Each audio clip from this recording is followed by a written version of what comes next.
Hola, ¿qué tal? Hoy vamos a meternos de lleno en una jornada que fue, la verdad, de altísimo voltaje para los mercados. Wall Street se pegó una de sus caídas más duras del año y ahora vamos a desmenuzar el porqué. ¿Qué pasó exactamente y qué nos dice esto del panorama global? A ver, arranquemos con los números, que hablan por sí solos. El golpe fue contundente.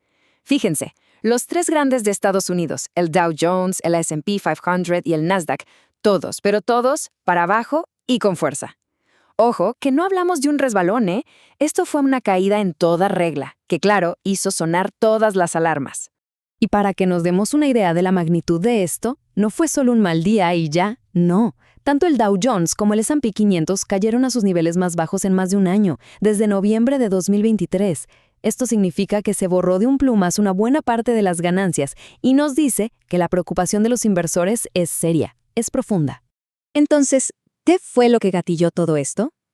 Bueno, el epicentro de este terremoto financiero estuvo en Washington, D.C., con el anuncio de la Reserva Federal de Estados Unidos, la famosa Fed. Y acá es donde la cosa se pone interesante. Porque, a ver, la Fed en realidad no cambió las tasas de interés, nada. Las dejó tal como estaban. El problema no fue la acción en sí, sino las palabras. Fue el tono del comunicado y lo que se dijo después, lo que envió una señal de alerta que el mercado no pudo de ninguna manera ignorar. Esta frase de Jerome Powell, el jefe de la Fed, es la clave de todo. Cuando el tipo que maneja el banco central más poderoso del mundo te dice que hay un nivel extraordinariamente alto de incertidumbre, los inversores salen corriendo a buscar refugio. Es básicamente admitir que el camino que viene es muchísimo más complicado de lo que se pensaba. Es que Powell describió este dilema a la perfección. Por un lado, tienen que cuidar que la economía no se frene de golpe y se pierdan empleos. Pero por el otro, tienen que pelear contra la inflación, contra la suba de precios. El problema, que todas estas nuevas presiones globales le echan más leña al fuego de la inflación, y eso les ata las manos para poder ayudar a la economía. Y claro, ese riesgo al alza de la inflación nos lleva directo al gran cuco de esta historia. El fantasma de la inflación que parece que vuelve a despertarse.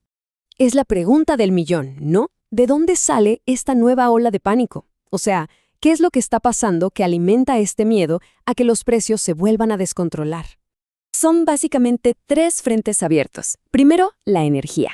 Los precios están por las nubes por los conflictos globales. Segundo, las propias proyecciones de la Fed, que ahora mismo ven que la inflación va a ser más alta de lo que esperaban. Y tercero, un dato económico clave que salió justo antes del anuncio y que fue una muy mala sorpresa para todos.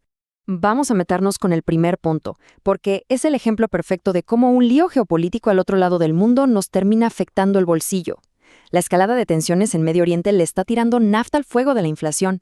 Y este es el resultado, así, en crudo. El petróleo Brent, que es la referencia mundial, se disparó un 6%, superó los $109 por barril.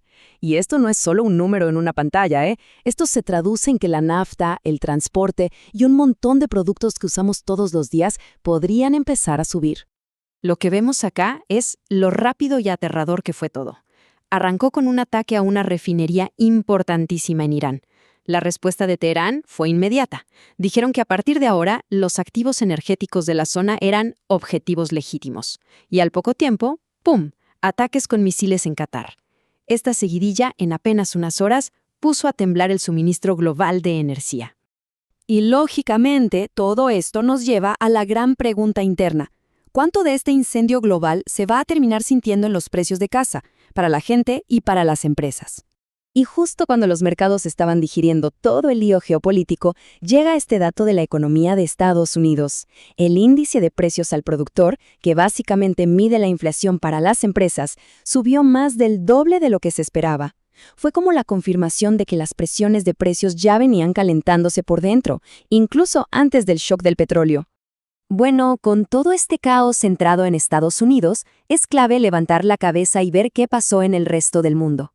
¿Fue una caída en dominó o cada uno reaccionó a su manera?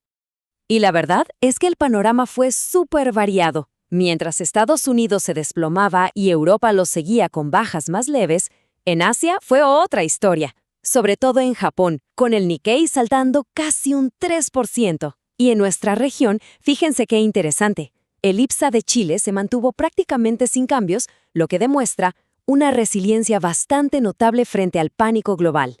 Entonces, la clave para entender lo que pasó es que no fue una sola cosa. Fue la mezcla de tres elementos muy potentes, que chocaron al mismo tiempo. Un conflicto geopolítico que disparó la energía, datos económicos que gritaron inflación, y un banco central que tuvo que admitir que el panorama es muy, muy incierto. O sea, la tormenta perfecta. Y esto nos deja con la gran pregunta que está flotando en el aire. La Reserva Federal está literalmente caminando sobre una cuerda floja, tratando de hacer equilibrio entre riesgos que tiran para lados opuestos. Y con la tensión global que no para de crecer, la gran incógnita es esa. ¿Cuánto tiempo más van a poder mantener ese equilibrio antes de que la balanza, inevitablemente, se incline para un lado?